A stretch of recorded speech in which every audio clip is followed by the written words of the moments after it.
What is going on, everyone? Welcome to another episode of 100 Yards of Football and Sports Talk Radio. I'm your host and producer, Logan Landers, and joining me here today to talk about the Texas A&M Aggies team preview is my guy from the Elite Sports and Entertainment Network, Jay McLovin. Jay, how you doing? And let me know your thoughts, man, on this team out of Texas A&M, a team that I know as a UT fan you have probably some strong feelings about, but we're going to give them a fair shake here today. Yeah, absolutely. Logan, I'm just glad that God put rain on my front yard and my backyard today. That means I get free water. Logan, it's been like the desert around here lately, and it's been hurting my plants. So thank you, Jesus. Thank you. And anywho, let's talk about Texas A&M. Let's do it. They got a new head coach now. Obviously, Jimbo Fisher is out, and Mike Elko, the former head coach of Duke, is in like Flynn. So what is Mike and how will Mike do for this A&M team is a question. He was a defensive coordinator for 4 years, so I feel like he's going to be able to add something to the defense of A&M, which is a good thing. In 2023, they were 7-6, and they lost the Texas Bowl, Logan. So last year wasn't exactly a great year for A&M. They're predicting and giving them a 5% chance of winning the SEC. So, I mean, they are the dark horse right there with Tennessee, to be honest with you. They're predicting 7 to 8 wins for 2024. You know, I was looking at some of the games. They get Notre Dame to start the season right there at home, and Kyle Field, which everybody knows Kyle Field is one of the hardest fields to play in. So, if you're able to get them at Kyle Field, you're doing good, honestly. Then they got Florida, LSU, Mississippi State, and then they end the season with Texas. So they get a pretty good, nice slate on their schedule. I thought it was interesting the fact that there was no Georgia, there was no Bama, and there was no Ole Miss on their schedule. So they only really got 2 ranked teams. I'm not sure if Mississippi State, I think they are ranked, but they have definitely 2 good ranked teams on their schedule. But I've noticed all the tough games that they have are at Kyle Field. So they are getting, a reprieve, the fact that they're having the tough games at home and the easier games on the road. So that is kind of in their favor. But like I said, Elko is inheriting a loaded defense with a top quarterback prospect in the NFL draft in Connor Wegman. Wegman is coming back from a season-ending injury, so I'm going to be curious to see how well he comes back from that injury and if there's going to be any rust from not having played in a while. So it should be interesting to see how Connor Wegman performs in this offense, which I think is kind of a couple of the reasons why they're getting a 5% chance of winning the SEC and maybe their win total, because they're just not 100% sure how Wegman is going to come back. The strength is that, and this team is their defense. And obviously, Elko being a defensive coordinator really does solidify that defense in a lot of ways. Thanks in part due to the addition of Purdue's Nick Scorton, which is the best edge defender in college football, in my opinion. The guy, he came out of Purdue. Like I said, he wouldn't get a whole lot of looks out there. But I think now that he's coming to the SEC with A&M, I think that's going to definitely change for him. The weakness of this team, though, is their offensive line, specifically the interior, the guards in the center is where I'm looking at, which it could be a serious question for them. All 3 of the projected starters at the 2 guards and center position scored sub 65 on PFF's 2023 ranking. So, again, there's going to be some challenges offensively for them. Luckily, they have a good defense to help them out. And, of course, there's questions on the offense. You got questions on Wegman's health. Is he going to still be the same guy? So there's a lot of things there. The transfer portal cost them a lot of 5-star commits or 5-star players. So that could be another issue for them.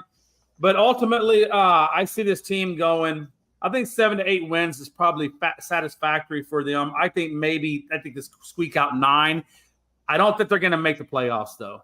Yeah, that's fair. I mean, I think that's a fair assessment. And as you said, too, I mean, there's a lot of stuff here. It's a brand new head coach, which Mike Elko is, I think, it was a good pickup for them. They needed change. They needed something fresh. And I think he's done a good job at Duke. He did really good before coming over here. Now play with the bigger boys, going from the ACC now to the SEC. So we'll see how he can handle that adjustment. Connor Wegman, I'm not going to speak a whole lot on him because if you want to see what me and Willie Mianish did a couple weeks ago. We did a player profile on him, so you can see our thoughts there. But I think he's a guy, in short, that if he's healthy, he looks good, right? But we need him healthy. You need him healthy because he's got a good arm. He's a solid player. Just keep him healthy. You brought up Nick Skellerton. That guy's an absolute monster. It wouldn't surprise me, Jay, if he has a good year again, that he could be probably easy top 5, top 3, maybe top 1 edge rushers coming out of this year. Yeah. Just off of everything, right? With his speed. I mean, he's 280, so he's built. He's 6'4", so I mean, you can't miss him, right? And he doesn't miss either. He's like a heat-seeking missile with that football. So love Nick Skellerton. That guy is an absolute monster. I think he's going to do great this year.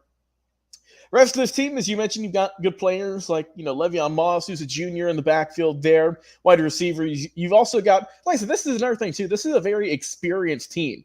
A lot of juniors, a lot of seniors on this team on offense. Like I said, when you look at your receiving core, you've got seniors, Jahad Walker, Noah Thomas, who's a junior, redshirt senior, Moose Muhammad, great name there. And then just some solid guys right there. Tight end, Donovan Green, redshirt sophomore, but still a young player there. And when I look at the defense, as you mentioned, they have a lot of new guys on defense. I believe 5 guys are coming over, either from transfer portals or whatnot. So we mentioned Skellerton, who's coming over. You've got guys like Cassius Howell, Solomon DeShields, Trey Jones III, and also B.J. Mays, their cornerback position.